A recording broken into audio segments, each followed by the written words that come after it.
Lily Warren wasn't supposed to come back.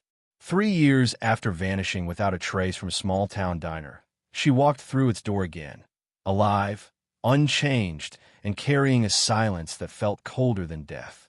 But when she disappeared a second time, the people of Willow Creek realized something terrifying.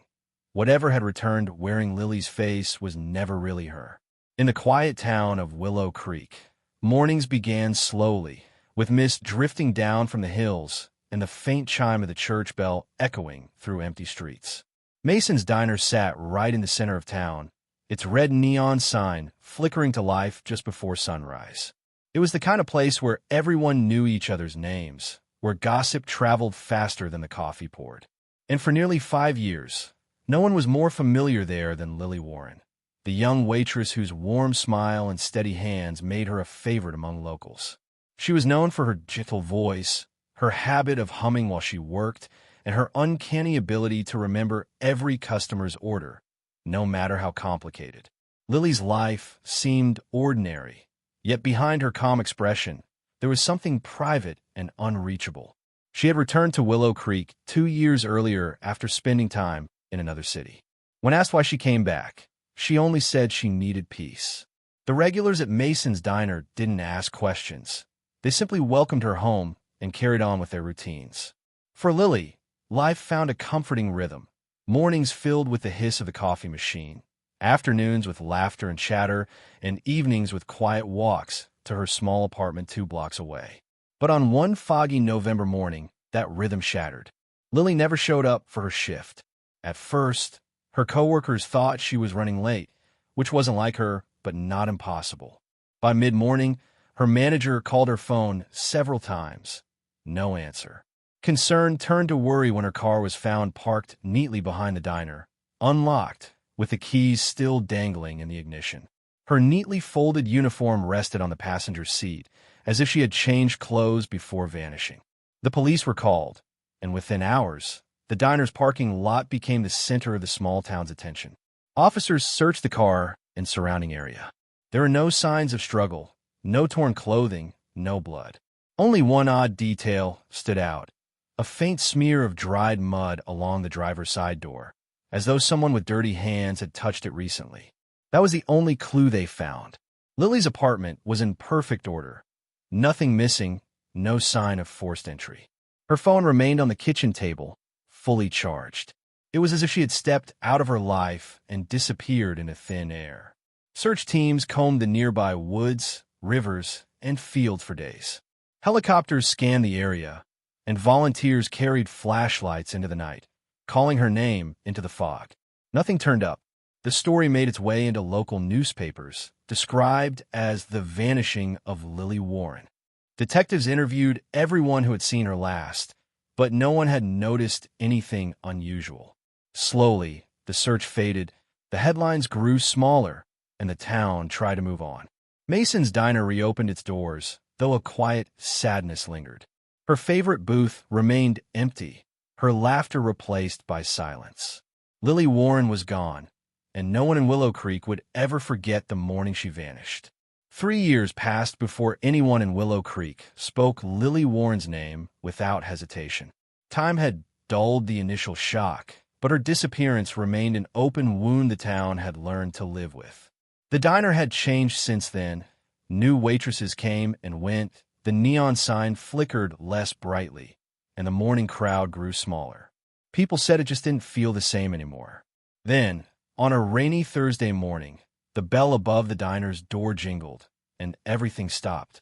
The customers turned their heads, and for a brief, disbelieving moment, no one moved. Standing in the doorway, soaked from the rain, was Lily Warren. She looked older, though not by much, her face thinner, her eyes darker, her expression unreadable. Her clothes were plain and unfamiliar, and her once smooth hair hung damp against her shoulders. She walked straight to the counter, asked for a cup of coffee, and sat down as if she'd never been gone. The stunned silence around her said everything no one dared to ask. The police were called almost immediately, but Lily didn't resist or appear frightened. She answered their questions with a strange calmness, saying only that she had woken up near a deserted highway 2 towns away and had no memory of how she got there. She remembered leaving the diner the night she vanished, locking the back door, and nothing after that. Doctors examined her, finding no injuries, no signs of trauma, and nothing unusual in her medical reports. Psychologists suggested she might have experienced a dissociative episode or some kind of amnesia, but the townspeople had their own theories. Some said she'd been kidnapped and escaped. Others whispered she'd run away and made up the memory loss to hide something. Despite the questions, she was allowed to return home. Lily went back to her small apartment, which the landlord had rented to someone else after she was declared missing. She found another place nearby and, within weeks, returned to Mason's diner. The manager rehired her out of sympathy and curiosity. At first, people were relieved to see her behind the counter again. Her presence felt like a second chance for the town to fix something that had once been broken. But soon, that comfort gave way to unease. She was different. She moved slower, spoke less, and often stared out the window, as though waiting for someone only she could see. She forgot names she used to remember easily, and when she smiled, it didn't quite reach her eyes. Some nights, coworkers noticed her standing motionless near the back door after closing time, whispering something under her breath. Others claimed she flinched when she saw her reflection in the chromed surfaces of the diner. A few regulars swore her handwriting on receipts looked strange, tilted, uneven, unlike the neat cursive she once had. When the manager mentioned it, Lily only shrugged. The town tried to convince itself that trauma changes people, that this was just a shadow of recovery. But deep down, they sensed something else, something colder. Lily Warren had returned, but no one was sure it was really her. Exactly 90 days after Lily Warren's return, the town of Willow Creek woke up to a familiar kind of dread. It began quietly, with her empty apartment, her unlocked door, and the faint echo of something that had already happened once before. Her co-workers noticed first. She hadn't shown up for her morning shift, and the diner phone rang unanswered. By noon, the manager sent someone to check on her. Inside her apartment, the lights were on, the television murmured softly, and a half-finished cup of tea sat on the kitchen table. Her purse, shoes, and jacket were all there. Only Lily was gone. The police were called again, though no one wanted to say out loud what they were thinking. That history had repeated itself.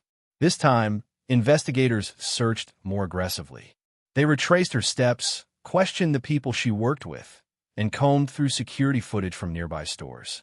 At first, there was nothing unusual, but when they examined the footage from the back of Mason's diner, the same eerie pattern appeared. Around midnight, the camera captured Lily entering the diner through the rear door, long after closing time. The timestamp matched a moment when she was supposed to be home. An hour later, the footage showed another figure leaving the same door. The shape, size, and walk were identical, down to the slight tilt of the head, the same way Lily used to adjust her hair behind her ear. Both figures wore the same uniform. But what disturbed investigators was what happened in between. For 60 minutes, the diner's motion sensors picked up no activity. The cameras inside flickered to static, showing nothing but darkness until the second figure walked out. When the footage was shown to the diner staff, they fell silent. No one could explain why Lily would return there so late or how she could have appeared twice in the same video. Some claimed the second figure moved differently, as if she were copying Lily rather than being her. The police dismissed the footage as a possible glitch, but the unease grew. Residents began locking their doors earlier, and no one wanted the closing shift at Mason's diner anymore. Detectives reviewed Lily's old case files and discovered something they had missed the first time. The night she vanished 3 years earlier, 2 other women had gone missing in nearby towns under similar circumstances. Young, working class, last seen near diners or roadside cafes. None of them were ever found. The pattern was unsettling, but it ended abruptly after Lily's first disappearance, as though the mystery had vanished along with her. Now it had started again. Rumors spread quickly. Some said Lily had been cursed. Others believed someone was watching her every move, waiting for the right time. A few whispered about doubles and reflections, about the possibility that what came back 3 months ago wasn't really Lily at all. When her landlord entered the apartment again days later, he found a single item left on the kitchen counter, a diner receipt dated the night she vanished. The handwriting on it was hers, but faintly below her signature, another one appeared, nearly identical, yet slightly trembling, as if written by the same hand twice. That was the last trace of Lily Warren anyone ever found. In the weeks following Lily Warren's second disappearance, Willow Creek fell into an uneasy silence. People spoke of her only in whispers, and the diner that had once been the heart of the town began to feel like a place trapped in time. Its windows stayed dark after sunset, the neon sign flickering weakly as if even the light had grown afraid.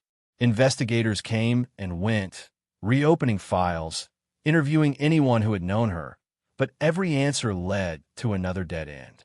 The mystery that had once seemed like an isolated tragedy now appeared to be part of something older, something that stretched far beyond Lily's lifetime. An old librarian, curious about the growing fear around town, began digging through newspaper archives. What she found chilled her to the bone. In 1973, another waitress had vanished from the same diner, then called Mason's Cafe. Her name was Lillian Ward. The article included a black and white photograph of her. Same dark hair, same soft features, same faint smile that looked almost identical to Lily Warren's.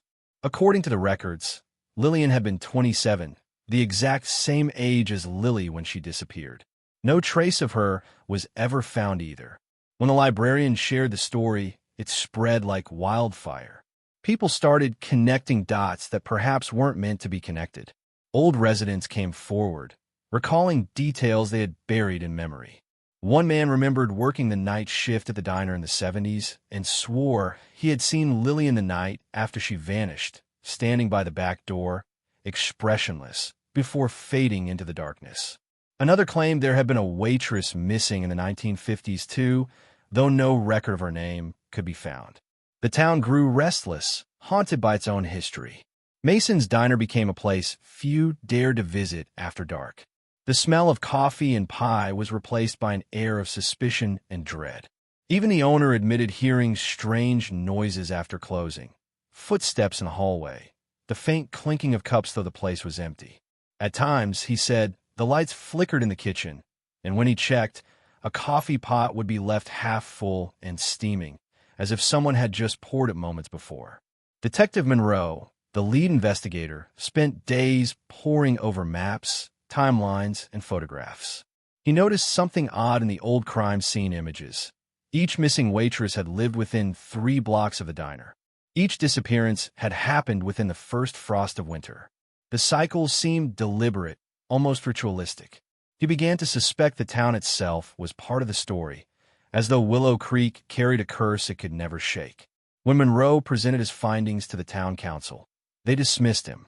They didn't want more attention, more headlines linking their peaceful town to a string of unsolved vanishings.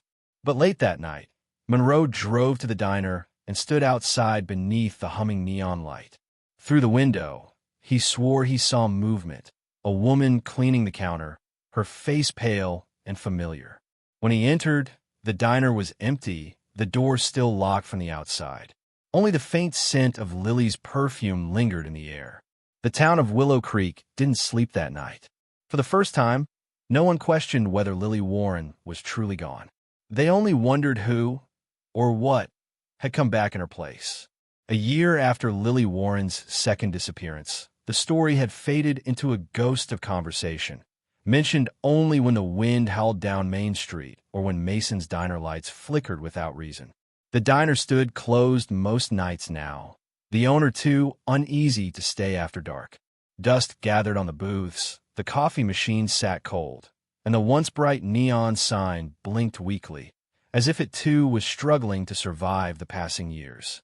But the legend of the missing waitress never truly left Willow Creek.